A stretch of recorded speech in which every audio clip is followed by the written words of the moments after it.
Ja aitäh, hea juhataja. Eks siin olümpiamängud käivad, on juba hea paralleel, et sealgi ju suusarajal mõni kukub vahelt ära, et reporter vaatab, et kuhu tema nüüd jäi. Et ei tea, kus see Peeter on. Ma kõigepealt adresseerin seda küsimust, milleks ei olnud võimalust protseduuriliste küsimuste raames. Et härra istungi juhataja andsite siin kolleeg Kütile soovitus, et küsida üks konkreetne küsimus, et kui te küsite mitu, siis seal peaminister saab ise sortida ja ise vaatab, millele ta vastab. Ma olen proovinud seda võtet nii infotunnis kui ka siin arupärimistel, et küsidki hästi lühidalt. Ei kasuta tervet seda aega ära, isegi mis küsimuseks on, küsid lühidalt konkreetse küsimuse, peaminister tõuseb püsti ja räägib ikkagi hoopis millestki muust. Nii et selles mõttes ma ütlen kolleeg Kütile, et selle soovitusega pole mitte midagi peale hakata. Ma ikka soovitaks. Nüüd teemade juurde. Peaminister siin raius mitu korda, et fossiilid on kallid. Täielik vale. Kui maailmas ringi vaadata, siis naftat on külluses, gaasi on külluses, kivisütt on külluses. Ja need riigid, kes neid kvaliteetseid energiaallikaid kasutavad ja ise läbi maksude, tasude ja regulatiivse keerukuse nende kasutamist kalliks ei muuda, on edukad. Istuvad täna nende laudade ümber, kus peetakse olulisi läbirääkimisi selle üle, kuidas maailmas elu edasi käib. Euroopa kahjuks ei istu nende laudade taga. Vahest istub, aga kuigi mitte tõsiselt võetava partnerina, tagareas tõesti, vabakuulajana. OPEC on sisuliselt surnud peale seda, kui Ameerika on tõusnud suurimaks nii nafta kui gaasitootjaks. Et see kartell enam ei saa hindasid jõuliselt reguleerida ja kuna ameeriklased saavad aru sellest, millest võiks aru saada ka väikeriigi peaminister nagu Eesti peaminister, et tänapäevas eduka ühiskonna pidamiseks baas on kvaliteetne, külluslik ja soodne energia. Siis sa saad arendada oma majandust, tööstust ja sealhulgas seda tänapäevast majandust, kogu see tehisaru ralli ja nii edasi.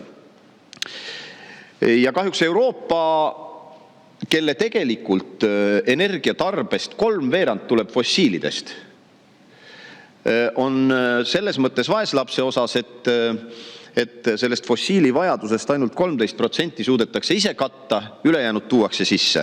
Ja see teeb Euroopa jaoks tõepoolest need fossiilid kalliks. Aga see ei tähenda, et neid fossiile ei oleks. Kui me vaatame siin Saksamaad ja ka Britte ikkagi, kes küll ei ole Euroopa Liidus, aga Euroopa osana, siis mõlemad on sõdinud agaralt kivisöe, kilda nafta, gaasiga ja jõudnudki sinna, et nende tööstus sureb. Kui me vaatame Saksamaa majandusnäitajaid ja veel hullem Briti omi, siis ma ei näe seal sellist perspektiivi, et nad kunagi suurte tegijate hulka tagasi jõuaks, kui seal väga olulist pööret ei tule energiapoliitikas. Ja me väikse Eestina võiksime olla paindlikud ja võiksime avatud silmadega maailma vaadata ja tegelikult teha otsuseid, mis on meile kasulikud ja ega väikeriike selliseid, kellel on oma energeetiline ressurss, nagu meil on põlevkivi näol, neid ei ole palju. Ja nagu me kõik teame, siis Eesti on ajalooliselt olnud mänginud enda kasvust suuremas liigas, võib nii öelda, et me oleme olnud elektrienergia eksportijad ja meil on olnud väga soodne energia. Ja nüüd peaminister, kes käib oma sellist viimast peaministriperioodi, kui ta hästi läheb, siis aastake natuke rohkem saab veel olla, võiks võib-olla korraks mõelda sellele, et üks võimalus on sõita seda sõitu sellisel, kuidas viisakalt öelda, mitte heal kursil. Edasi, aga võiks võib-olla võtta kätte ja ikkagi teha neid otsuseid, mis on Eestile kasulikud. Et vaevalt, et ta ise sellega endale loob võimaluse veel kord peaminister olla, aga siiski näiteks 20 aastat hiljem, kui ta on vana mees, võib-olla meenutatakse teda, et näete, lõpuks tuli ikkagi mõistus pähe.